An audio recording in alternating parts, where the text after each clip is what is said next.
Natagpuan sa isang abandonadong van sa Taguig City ang mga labi ng 3 lalaki. Ang tinitignang anggulo ng mga pulis, hijacking. Narito po ang aking report, exclusive. Sa kuha ng CCTV camera nitong February 5, 3:42 ng madaling araw, lumabas ang isang trailer truck mula sa garahe sa Napindan, Taguig City.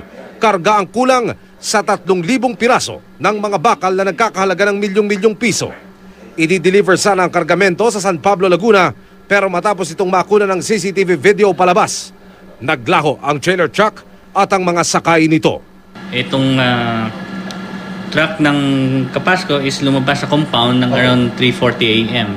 And after that, nilolocate na nung may-ari ng truck na si Miss Lourdes Abenoja na hindi niya na malocate at hindi niya na matawagan tong driver and crew ng truck. Kinabukasan, February 6, ganap na 8:00 ng umaga. 3 bangkayang natagpuang nakasilid sa loob ng isang closed van sa area rin ng Napindan. Sa pag-usad ng pagsisiyasat ng Taguig Police, lumilitaw na ang 3 nadiskubring bangkay ay ang driver at pahinante ng nawawalang trailer truck.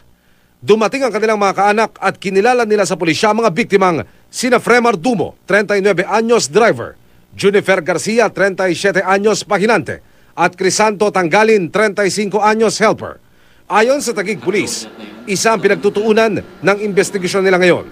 Biktima ng hijacking ang 3. Saan hinijack tong sasakyan na to, tong delivery truck na to, kung dito ba sa area ng Barangay Napindan o along Pasig. Una nang lumitaw sa pagsisiyasat na karnapt o ninakaw sa Parañaque noong 5 ng Pebrero ang closed van. Kumakalap ngayon ang karagdagang impormasyon ng Taguig Police kung may nakakita ba sa mga nag-iwan ng closed van kung saan nilagay ang mga bangkay. Nananawagan din sila sa publiko na kung sino man ang makakakita ng kulay pulang high bed trailer truck, makipagtulungan sana sa pulisya.